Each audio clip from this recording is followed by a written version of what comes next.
His own mother is accused of providing him ammunition and tactical gear in exchange for babysitting. Chester County DA said that Alan Gold spun a web of lies following the 2017 disappearance of his wife. What this young woman survived was absolutely horrific. The victim was subjected to living in squalid, filthy conditions.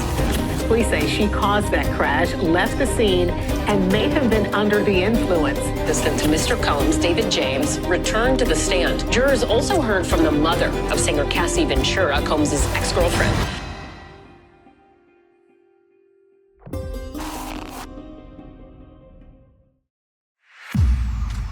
Hey True Crime Besties, welcome back to an all-new episode of Seriously.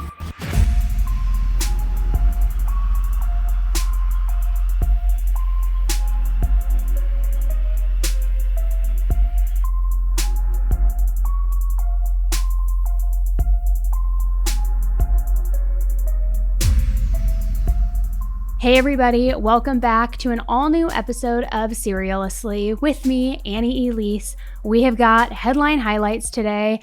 As you can tell, if you are watching from YouTube, you can see I'm still in the hotel in Boston, so my background is a little bit different.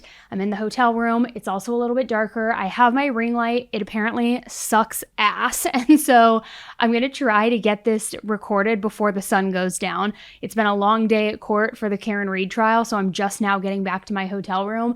Want to bang this out for you, give you all of the updates of everything going on this week in true crime, and let you know everything you need to know.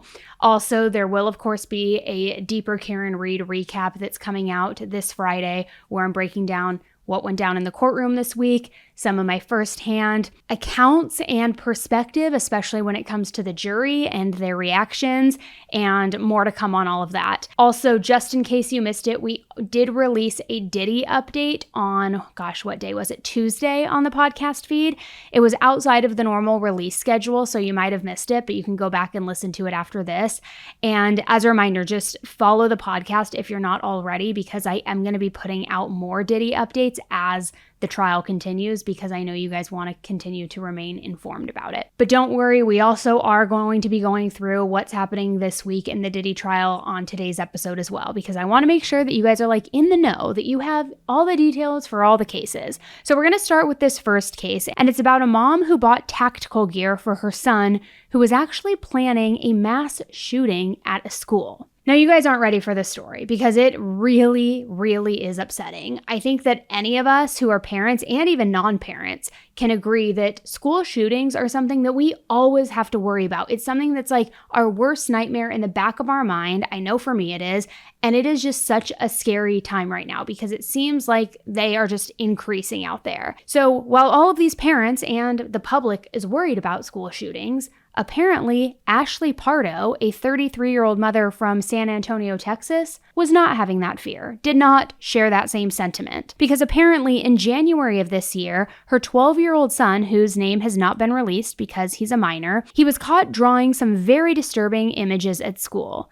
And these drawings included a detailed map of the school, something that he labeled as a route, something that where he had written out the name of his school with a picture of a rifle next to it, and just very, very graphic, disturbing images. Now, the school staff talked to him about it, and they told him that this kind of thing obviously was not allowed, but that's really where they stopped it. They didn't do much else. They didn't really intervene at all. They kind of just gave him this little slap on the wrist. Then, in April, he was suspended because the school staff found searches on his school-issued device of the New Zealand mosque shootings. If you don't recall, that shooting occurred back in 2019, and it was a horrific tragedy where 51 people were killed. So as a result of the searches on his school-issued device, he was immediately suspended. So then allegedly, later that same day, he attempted to take his own life with a straight razor. Fortunately, he was unsuccessful. It didn't work, yet he did inflict a significant enough amount of harm that he required 100 stitches. So sometime after this attempt, he ended up being sent to an alternative school.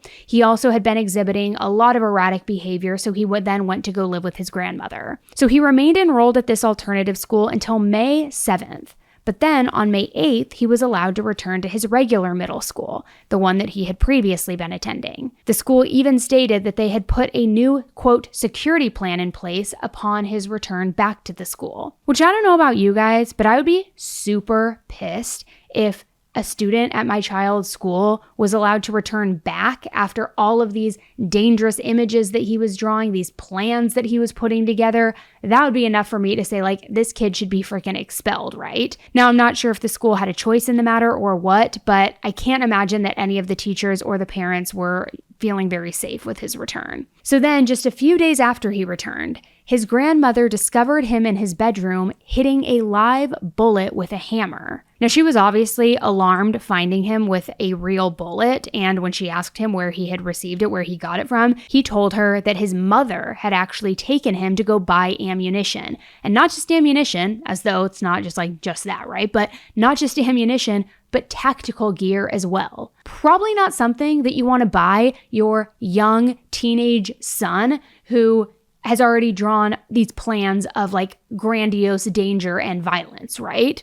I don't know, just a thought. Thankfully, the next day, his grandma did end up doing a full search of his room. And that is when she made some seriously disturbing discoveries. She discovered a loaded rifle, a loaded pistol magazine, a homemade explosive device, which had a name written on it as if it was, meant to target that specific person. And she also found notes that referenced mass shooters, in addition to white supremacy materials, which, talk about like the mother load of disturbing stuff to find in your grandson's room or your child's room, right? I cannot even imagine how panicked she must have been in that moment. So thank God his grandma, she did not waste any time. She immediately called the San Antonio Police Department and she notified them of this horrific discovery. Then when the authorities arrived at the school, they found the boy off campus. He was wearing a mask, a camouflage jacket, and tactical pants. So because of that, the police immediately took him into custody. Then when the authorities brought the boy's mother in for questioning, she just seemed completely unconcerned by her son's fascination with violence.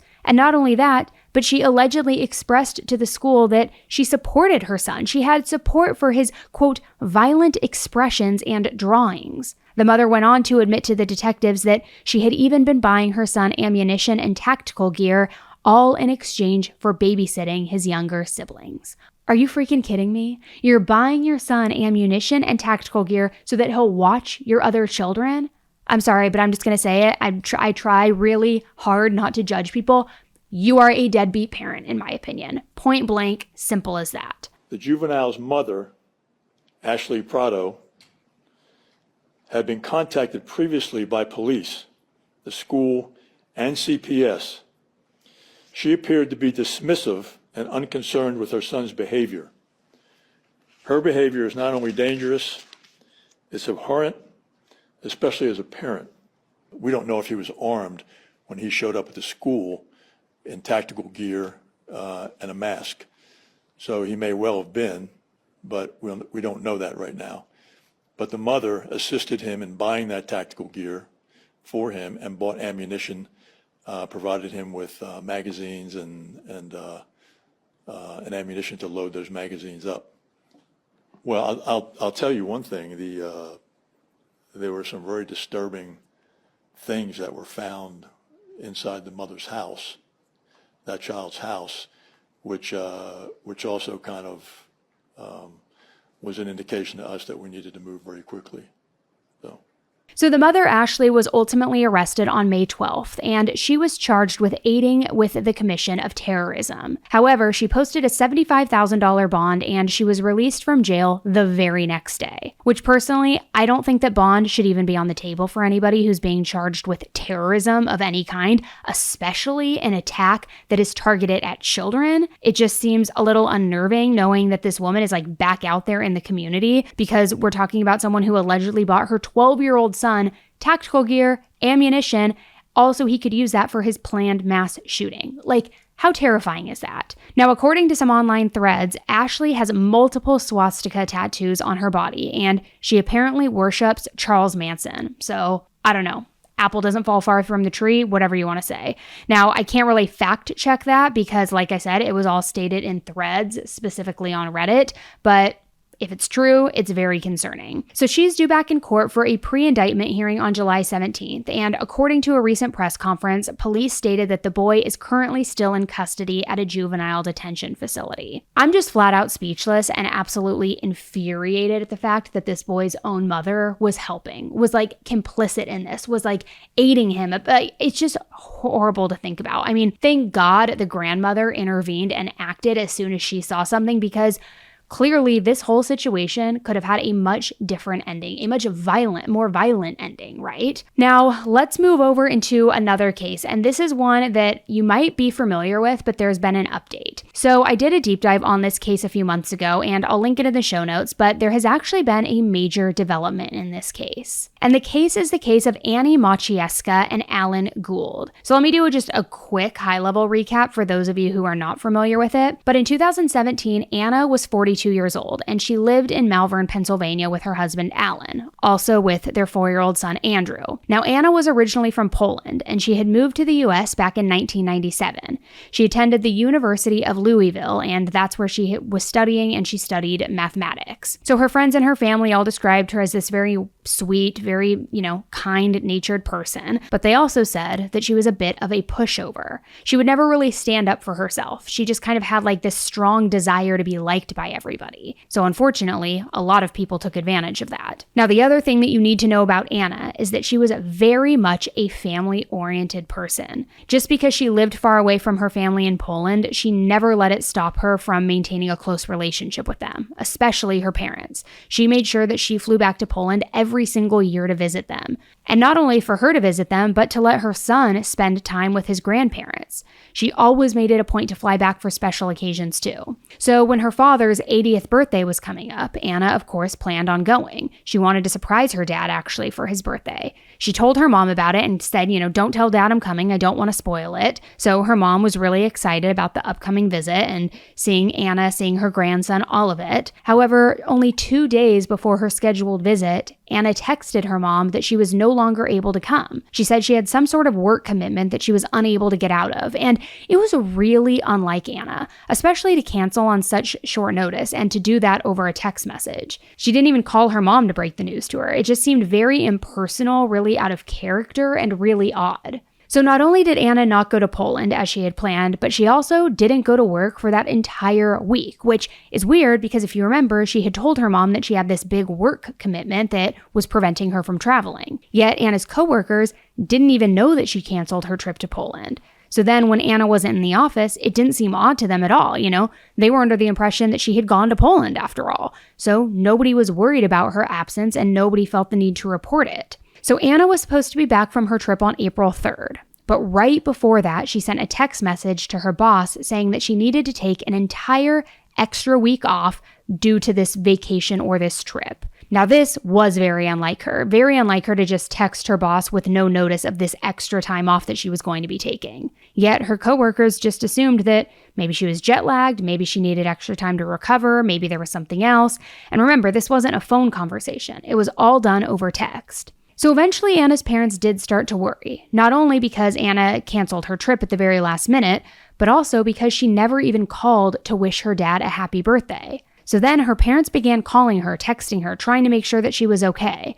And finally, after a few days, she did send them a text message in Polish. It said, "Daddy, wishing you a happy birthday. We love you. Anna, Alan, and Andrew." However, the message did not put her parents' minds at ease because whoever sent this message clearly was not fluent in Polish. A native speaker would not have typed it out that way. It definitely looked like it had been somebody who translated it into Polish. So right away, her parents knew that this message was definitely not sent from their daughter. They knew that it was sent from somebody who must have been pretending to be Anna. And obviously, this really freaked them out. So they kept calling and texting. They were determined to get a hold of her. And then finally, after days and days of calling, somebody did pick up her phone. But it wasn't Anna. It was Alan, her husband. And he explained to her parents that Anna was sick with a stomach bug. That's why she hadn't been calling. That's why she hadn't been going to work. She was just out of commission. He said she was too sick to talk and that she'd probably, maybe be feeling better by Monday. They should call back then, but in the meantime, just let her rest. Now, her parents didn't know what to do because remember, they literally lived across the ocean from their daughter. And even though they knew that there was something off about the whole situation, they kind of had their hands tied. It's not like they could just hop in the car and go check on her or, do a quick little visit.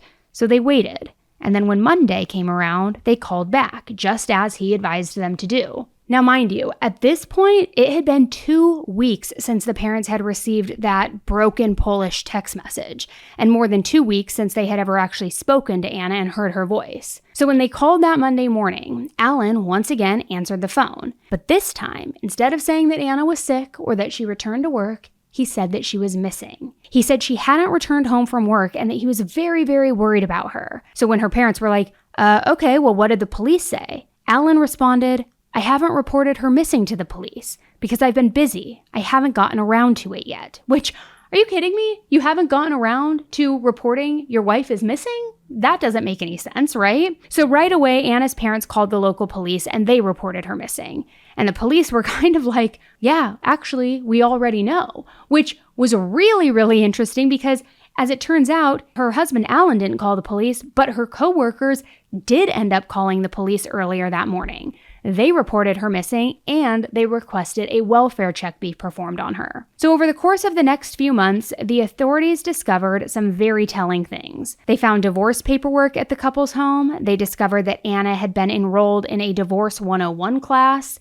And get this, they found a printout of a Google Translate message, the same one that Anna supposedly sent to her dad, which I gotta just say, that's pretty big in my book. That is like, what do you call it? A smoking gun? Like, why do you have a Google translated printout of a message from English to Polish if your wife sent the message and she is a native Polish speaker? It makes no sense. They also discovered Anna's abandoned car less than 2 miles from her home. Now, friends of Anna's told the police that Anna had desperately wanted a divorce from her husband, but they also said he refused. They said she was really unhappy in her marriage and that she and Alan strongly disagreed on how to raise their son. Now, on top of that, Alan had hired a defense attorney right away, like right out of the gate, and he became increasingly less and less cooperative with the police investigation. So now, over the past 8 years, Alan has remained the #1 suspect, but police never actually arrested him. He stayed in his home, raising their son, and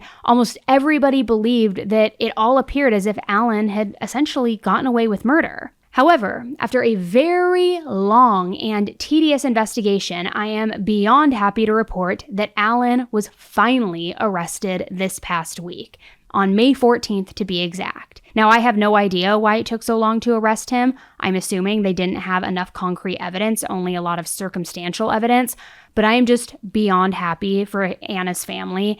Now an arrest has finally been made. They can finally get answers. They can hold people accountable. And it just makes me so happy. I can't even imagine how hard it must have been for Anna's family just waiting for this moment for nearly a decade now. It is unbelievable. Her parents, unfortunately, are not in the best health.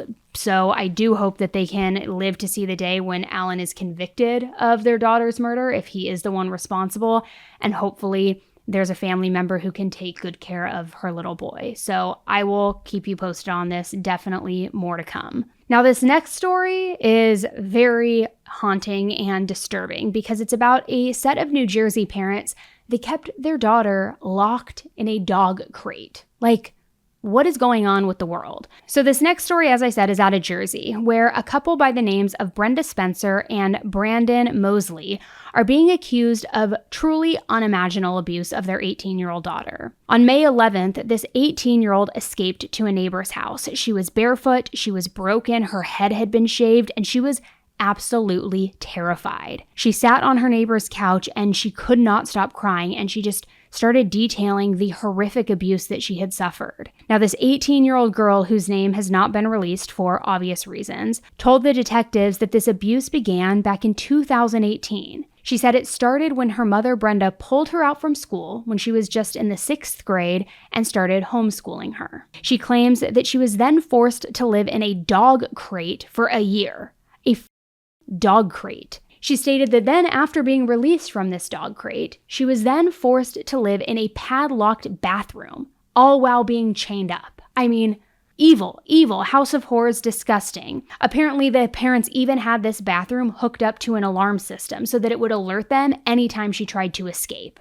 Pure evil. She said that she was only let out of the bathroom whenever the family would come over to visit. At other times, she was locked and chained in an empty room, only leaving a bucket behind so that she could relieve herself. And as if that wasn't horrific enough, she also states that she was beaten with a belt and she was sexually assaulted by Brandon, her mother's boyfriend. Which my heart just breaks for this poor girl, because can you even imagine? I will never understand how a parent, the literal woman who carried you for 9 months and delivered you, could ever do this to her own flesh and blood. It blows my mind. Now, according to the authorities, the living conditions in the home were absolutely vile, which I think is to be expected, right? I can't imagine that they were like tidying up after themselves. So they found evidence that supported all of the 18-year-old's claims, just as she had described. And police, of course, again, paralleling with what she had described, they found a room that was rigged with an alarm system, chains, and of course that bucket that she was forced to use to relieve herself. And in addition to all of this, the home was overrun with animals. And I feel like that's something we see in a lot of House of Horror type situations. They always have so many pets, so many animals. So here specifically, they had 4 Great Danes, 3 dogs, other dogs, I should say, a lizard, snakes, several birds, which you guys know how birds freak me the hell out, 2 hamsters, and 29 chinchillas. I'm sorry, who needs 29 chinchillas? Like, what on earth is going on? Now get this, there was also another child who lived in the home, as if it freaking can't get any worse, right? The other child is the 18-year-old's little sister, who is only 13 years old. The parents apparently also pulled this child from school as well, because they were afraid that she might tell somebody about her sister, about what was going on inside that home, that she would tell a friend or a teacher or a trusted adult, hi, my mom and her boyfriend are making my sister live in a dog crate. So they were scared and they yanked her out of school. These parents, and I shouldn't say parents, because although he's the boyfriend, well, yeah, he is the one who's kind of taking care of her too. So I'll say parent for the mother, but here's what I'll say. This couple, truly diabolical by every definition of the word. According to their Facebook page, they also have 3 other children together, a 3-year-old boy and twin 5-year-old little girls. However, these children were not found in the home, so who knows where the heck they are. Hopefully they're safe. I just can't even imagine. And it reminds me, like I said, I know I've been dropping the term House of Horrors a lot in this segment, but it really reminds me a lot about a recent House of Horrors case that I discussed. It's out of Connecticut, where the stepmom, Kimberly Sullivan, trapped and allegedly abused her stepson for over 2 decades. And then she tried to say that it was her husband who was doing all of this, yet he had been dead for a year. It's just absolutely insane and disgusting. How adults do this to children, I will never understand. And how do you even begin to recover from something like this? I truly don't know. I don't know the answer to that. I mean, years and years of the absolute worst abuse, physically, sexually, emotionally, mentally, everything. How do you rebalance and recover from that? I mean, thank goodness this 18-year-old was able to escape and she's finally receiving the help that she so desperately longed for, but it shouldn't have happened at all. And who knows if the 13-year-old ever had anything inflicted on her or if they were just kind of scaring her into silence. But this is my opinion. I think it was only a matter of time before, if it hadn't already trickled down to the 13-year-old, it was probably just a matter of time until it did. Either the 18-year-old was going to get too big, she was going to age out, she was going to fight back. I think that people like this, monsters like this, prey on vulnerable people. I mean, this started when she herself was in 6th grade, right? So I think it was only a matter of time. So the fact that she was able to escape, she quite literally could have saved her younger sister's life. And that is incredibly brave. Now, I have a couple other cases that I want to talk with you about, and then I also need to break down what else is happening this week in the Diddy trial, because Cassie's mom testified. There's more information that has surfaced that is just like, makes you want to barf. So we're going to get into all of that, but we are going to take just a quick second here and hear from today's sponsor.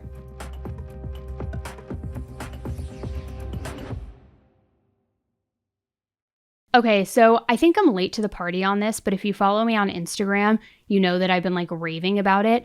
My sister has been talking to me about Skims for years. She wears like their underwear. I think she wears their bras. I know she wears their pajamas, but I've heard the hype obviously about Skims, right? But I've never really felt like I needed to try it. I felt like, okay, I'm going to just like be complacent with the stuff I currently wear, the underwear I normally wear, which I'm not going to throw anybody under the bus, but I'll just give you, it starts with a V. You get where I'm going. And it's actually like really crap quality. I'm just going to throw that out there. But anyway, Amy's been like telling me about Skims for literal years. And of course I see all of their marketing all over the place. I finally caved and I did a massive haul. I got pajamas, I got t-shirts, I got bras, underwear from their, what is it called? Their Fits Everybody collection.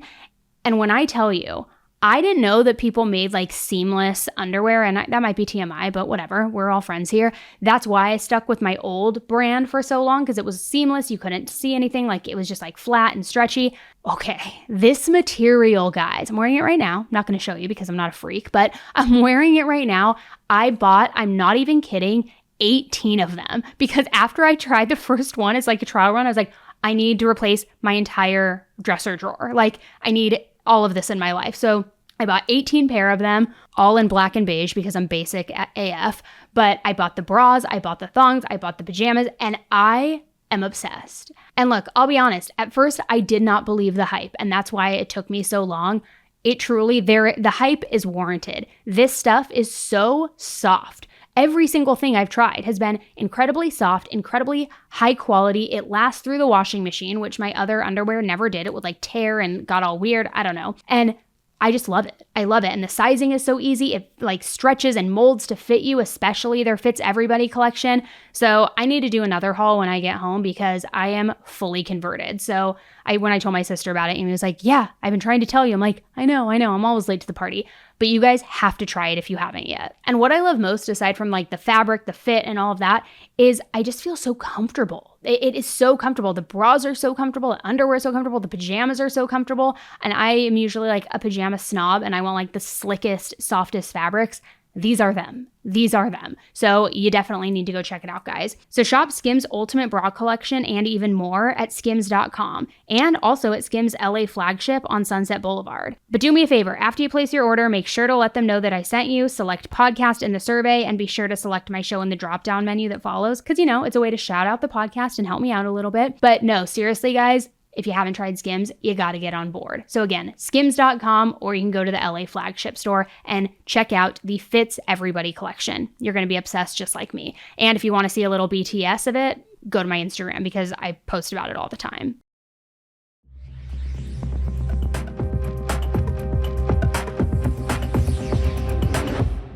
All right, so now I want to talk to you about this case where a mom abandoned her 2 kids at the scene of a bloody car accident. And she did this all too selfishly avoid getting a DWI. So a mom in Missouri named Courtney Brown was arrested around 7 a.m. on May 12th. And you will not believe what this woman did. I mean, it's truly sociopathic in my opinion. So she was driving down the freeway when she suddenly just stopped right in the middle of the road. And this sudden stop, it caused a major 4-car accident. All of the drivers involved ended up pulling over. They got out of their cars, exchanged information. They were going to take photos. And they were mortified to see Courtney's 2 young children unrestrained in the front passenger seat. Let me say that again. Her 2 children unrestrained in the front passenger seat. And in fact, they were covered in blood and they were just lying there unconscious across the center console. So any normal mom in this situation would be freaking out, right? Hysterical. You see your kids in this state. You're panicked. You're worried. You're completely just like distraught. Not Courtney. Oh no, not Courtney, because she just got out of her car and walked away from the scene of the crash. Just walked away. And when the police finally caught up to her, guess how far she was? She was about a mile away from the crash site.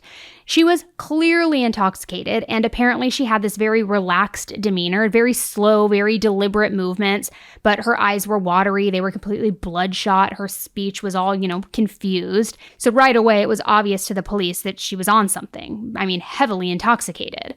So they transported her to the hospital and they ran some tests. And wouldn't you know it, they found marijuana and amphetamines in her system.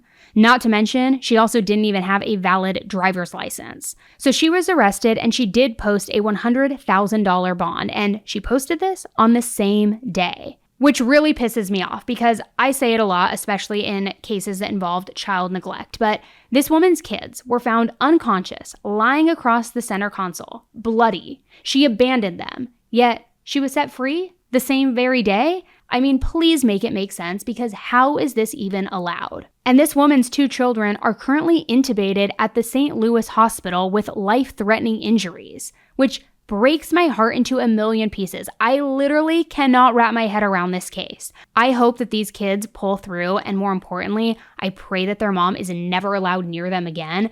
She is so reckless, so dangerous, and clearly a freaking selfish, sorry for me cussing, but like, how are you going to leave your children at a scene like that, all to make sure your own well-being is intact, that you don't get busted, that you don't get arrested? It is so sickening. It really, really is. All right, so now let me give you the Diddy scoop, the deets on Diddy, because as we know, I already went through all of Monday and last Friday on the Tuesday episode, but now we are towards the end of the week and there's more to cover because Cassie's mom testified. There were details released about his strict rules when it came to freak-offs. There were more photos, very graphic and disturbing photos shown. So let me break it all down for you. Now, as I mentioned in my last recap, what I found very interesting was that all last week, Diddy's family was there in court, sitting right there, second row to support him, his mom, his kids, his sons, all of them. But Monday, nobody was in court, none of his family. Now, it's been said that there was some graduations going on and things like that that could explain the twins being away, could also even explain his mom not being in court. But then come Tuesday, they still weren't back in court. It was reportedly only his sister who was present in court. So my question when I talked about that on Tuesday was it because last week disturbed them so deeply and it was so upsetting that now they are withdrawing their support for him? I don't know, but it seems like a pretty bold move. I can understand why they didn't leave last week midweek, because they didn't want to have some sort of uproar or that be the talk and the focus of everything, and then maybe just thought, we figure next week, it's the start of a new week, we won't go, but we'll see if they start showing up as the week continues. But so far, apparently, only his sister has shown up. So day 7 began with David James, the personal assistant to Diddy, back on the stand, and he was being questioned by the prosecution. And it was definitely more telling of specific events and his experience working for Diddy than what we briefly heard the day before. In regards to the relationship between Cassie and Diddy, David testified that while he never saw any physical violence between the two of them, he heard plenty of arguments. He recalled that the arguments were primarily over Cassie's career, too. That she would say that she wanted to branch out and do things like modeling and acting, but Diddy would just tell her, no, you have to focus on your music. And he claimed that this was often a reoccurring theme in their arguments. He also talked about his overall work experience with Diddy, talking about tasks, rules, and citing some specific moments too. So he talks about these overall terrible work conditions. And as we know, he had testified earlier this week that sometimes he would go weeks without a day off. And in this testimony, he said that the work was so demanding that he once had to go to the hospital because of dehydration. That was after working 24 hours straight. Now, a common phrase that he apparently learned from Diddy's security guards through all of this, I don't know if you would call it a phrase, a mantra, what, but it was, you know what rhymes with tired? Fired. Which is like, okay, cute for the rhyme, but also like, that's horrible. Like, talk about suing for working conditions, right? So he went on to testify about a time when Diddy apparently lost a Cartier bracelet during his short employment with him. And for those of you who are unfamiliar, Cartier bracelets are like the gold bands, the gold bangles you see often. They're like the love bracelets that have a lock. They have a ton of other jewelry too, but that's what they're known for. And so they're very expensive bracelets, don't get me wrong.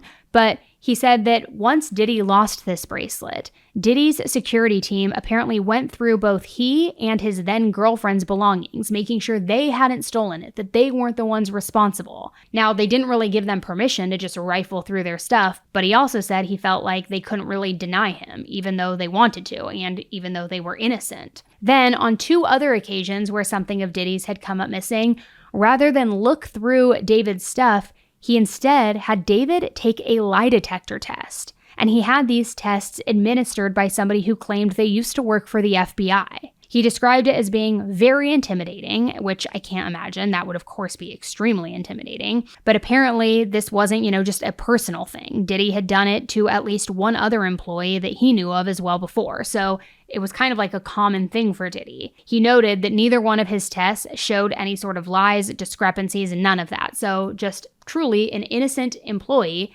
And this neurotic, power-hungry freakazoid was forcing him to take polygraph tests. Like, get a grip. Like, talk about paranoid, right? He also claimed that as his personal assistant, he was often the one in charge of getting him supplies for what we now know are the freak-offs. He testified that sometimes he was the one who was in charge of buying medications and snacks for the freak-offs too, which he says he would later be reimbursed for by Bad Boy Entertainment, the umbrella company. However, he said he knew that there was a set rule that if Diddy ever had him buy specific things like condoms, baby oil, or Astroglide, which is lube, that the reimbursement was strictly to come from cash that his security team was in charge of, and that cash was in a Louis Vuitton duffel bag. Now, what's interesting about that is we referenced in the earlier testimony from this week that when the evidence was pulled out of one of the hotel rooms after one of these freak-offs, there was a Louis Vuitton fanny pack that had about $8,000 in cash. So I don't know if that was like a common occurrence where he always, of course it seems like he always had cash on him, but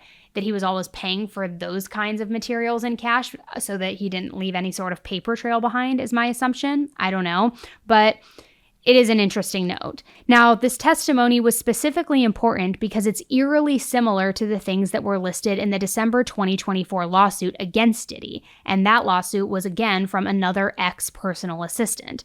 This assistant's name is Philip Pines. He worked for Diddy from December 2019 to December 2021. Now, this lawsuit lists that Philip was the one who was told to set up the freak-off rooms, to get the mood going, get everything right. So he had to set things up like red lights, ice buckets, alcohol, marijuana, joints, honey packs for male libido, baby oil, Astroglide, towels, illegal drugs, and what is also described as power banger sex machines. Now, look, I hope that nobody comes and looks at my Google history because I had to search what a power banger sex machine is. And what I found, can't guarantee it's the exact thing that he got, but it is what popped up when I searched it on Google. It's basically like a vibrating electric saddle, if that makes sense. It's like fixed to the ground. But it's like in the shape of a saddle. And you have, I would imagine, a woman sit on it. It vibrates to stimulate. And there's some that come with like all sorts of attachments and contractions so that there's objects that are thrusting, and you know what I'm talking about, right? It's like you're sitting on imagine a horse, but it's not an actual horse. It's just the saddle and the solid piece underneath the saddle.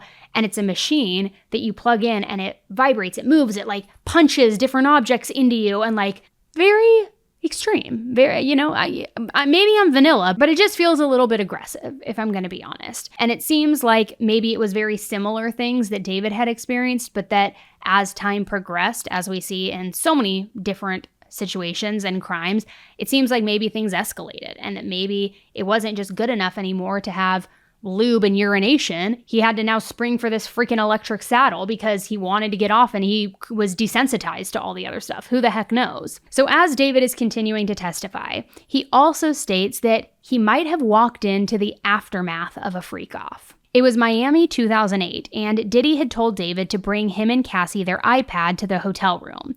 So he knocked on the door. Nobody answered, so he let himself in with a key that he had. He claimed that Diddy was in the shower while Cassie was in the hotel bed asleep and had the comforter pulled up to her neck. He says he also saw a random man walking across the room. He said he never asked either one of them about it. He just figured, it was, quote, personal things. So he thought maybe they were just into some freaky consensual three-way. Maybe there was something else, but he just knew better than to ask about it. So after he wrapped up, Cassie's mom, Regina Ventura, was next on the stand. And she described that while Cassie was dating Diddy while in New York City, she had only seen her daughter 3 to 4 times a year. After Cassie moved to California with Diddy, she saw her even less frequently. And Regina just said, quote, "It was harder to get to her," which is a huge red flag in very toxic, abusive relationships because we know there's this huge element of isolation.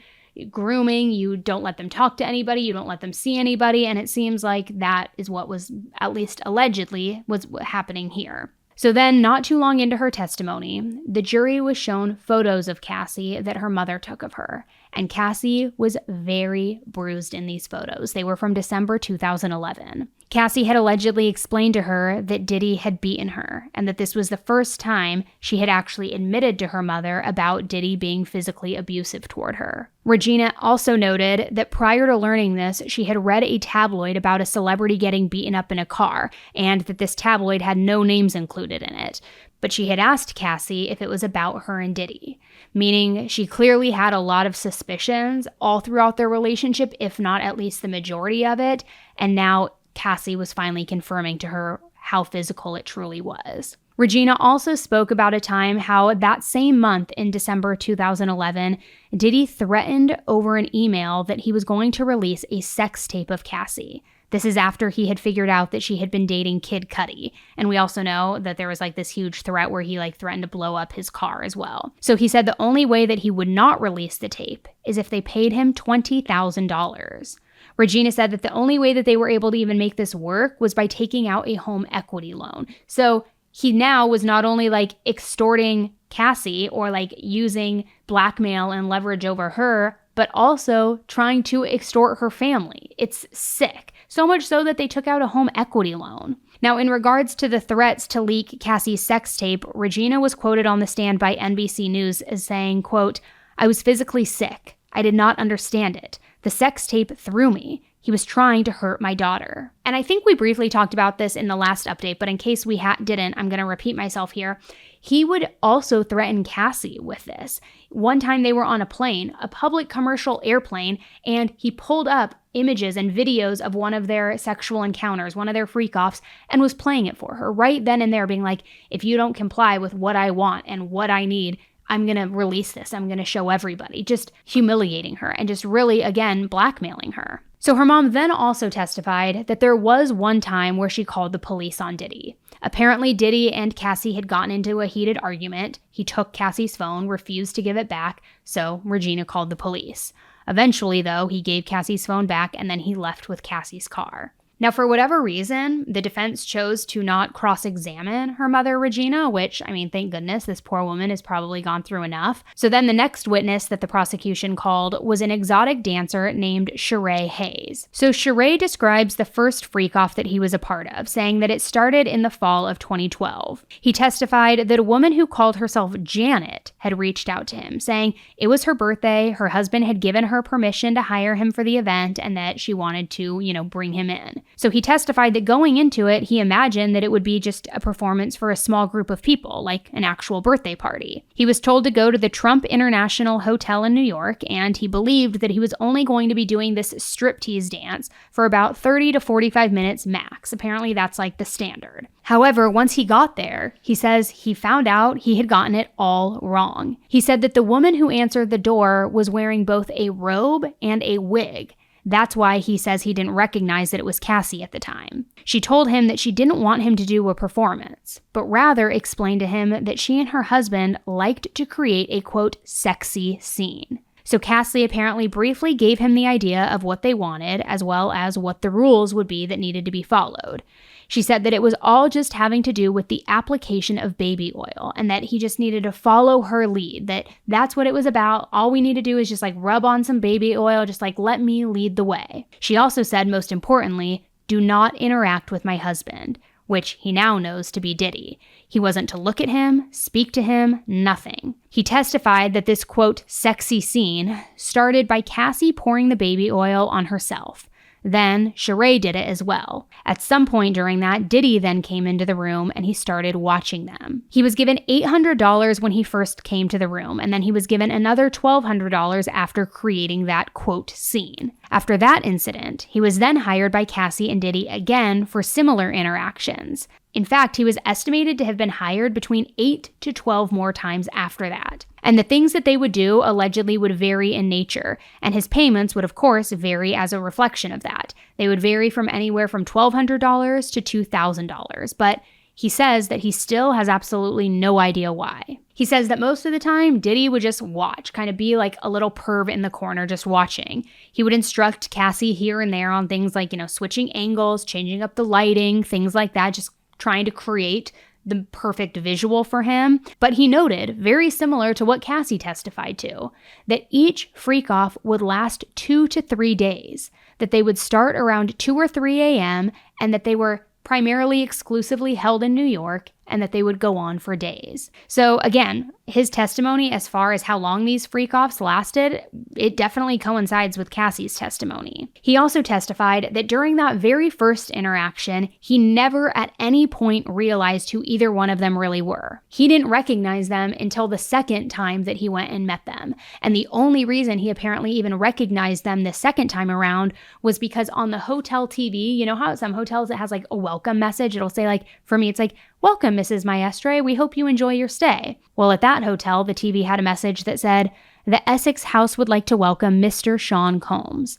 So right at that moment, it clicked with him who these people were, especially after later then going to Diddy's Instagram accounts and being a fan and recognizing Cassie in the pictures, realizing that's really Janet, she was just in a wig, and he put all of it together. Now, something really important to note is how he perceived Cassie's feelings on these events. He testified, quote, "My understanding was we were creating a scene, a sexy scene, one that was enjoyable to her partner." He said that Cassie never refused any of Diddy's requests, but on more than one occasion, he did notice things such as a heavy sigh or a wince, and he perceived this as Cassie being frustrated. So not outright hearing her say no or that she didn't want to do it, but more like, like things like that, just like very uncomfortable. Now, that being said, he did clarify during cross-examination that he believed it was always consensual and that Cassie never seemed uncomfortable by any of it. Now, as far as drugs go, he testified that he personally never took drugs with either one of them, even though they apparently did offer him alcohol and weed multiple times. He testified that he never saw Diddy himself take any drugs either, and that Diddy never seemed to be intoxicated. And just to clarify, I don't know if he was asked if he ever witnessed Cassie take drugs or if she seemed intoxicated. It seemed like the focus was more on Diddy with that line of questioning. So then the next person to take the stand was Gerard Gannon, a special agent with Homeland Security Investigations. He previously had worked in the Human Group with HSI. So he was also the special agent that was in charge on the grounds of Diddy's Miami Beach home, the one that was raided back in March of 2024. Now, at first, he just spoke about smaller, more technical things about the raid, like the agents who were waiting until Diddy left for a trip that he was scheduled to take that day, how they were just kind of like lying in wait, the size of the mansion, which, by the way, is about 20,000 square feet.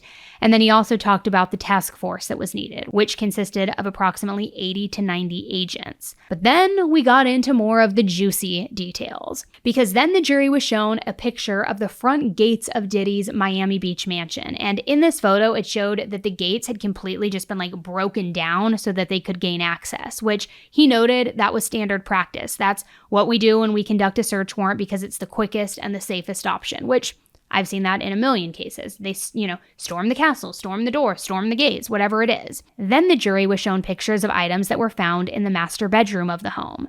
And some of these items included sex toys, lingerie, lube, baby oil, platform high heels, and then in a twist that's not really sexually related, upper and lower receivers of AR-15s.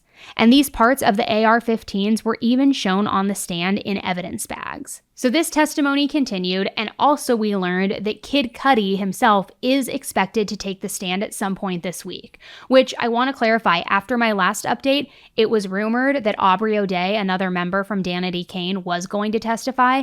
However, she did release earlier this week on a podcast that she is not testifying. So I just want to clear that up because I was kind of going through the list of who's going to testify, who's not, and now we're hearing that Kid Cudi is expected to testify this week, so I'll keep you updated on that when my next update comes out, and we'll see who else is called. I also want to clarify, we had talked a lot about the prescription drugs that were found under the pseudonym Frank Black, and apparently that is a name that Diddy often used as an alias. So just trying to give you all the updates as I get confirmation on things and as I learn things. Like I said, I will continue giving you guys these updates a couple of times a week, but they are outside of the normal release schedule. So make sure you're following the podcast or on YouTube so that you don't miss any of those. And I'm trying to keep it more like high level, the big takeaways, rather than getting into all of the nitty gritty, nice to know but not need to know details. But I can always get more extensive if you want. So that is it for headline highlights. It's 6:30 p.m. I am heading to court bright and early tomorrow morning. So I will talk to you guys this Friday with my Karen Read trial recap. But as always, for breaking cases, Diddy updates, Karen Read updates, all case updates, it's better if you follow me on Instagram, which is @_Annie Elise, because I'm able to just hop on right there on my story and share it immediately. All right, guys, thank you so much for tuning into another episode, and I will be back on the mic with you very, very soon. Oh, last thing, I did see a comment. I forget where I saw the comment, but for my Friday episodes, not the Karen Read recaps, but the bonus episodes that are like mini deep dives into other cases, you have access to those on Apple Podcasts and Patreon. I saw a comment where somebody was asking why those episodes are not being released while the Karen Read recaps are being released, that they're bummed out. They are being released. I just want to confirm we are still putting those out in addition to the Karen Read recap every single Friday. So you may just need to refresh your Apple Podcast feed or your Patreon feed, but those are certainly still coming out. So, and for those of you who are not signed up for those, I don't know what you're waiting for. There's about 100 episodes you can unlock so that you can binge even more content. We have current cases we talk about, breaking cases, all sorts of cases on there. So you'll get access to that either on Apple Podcasts or on Patreon. But don't worry, we have not stopped doing those. They are still coming out like clockwork. All right, guys, thanks again. And until the next one, be nice, don't kill people, don't have any freak offs, okay? Just don't do it, and just be a good person. All right? Bye.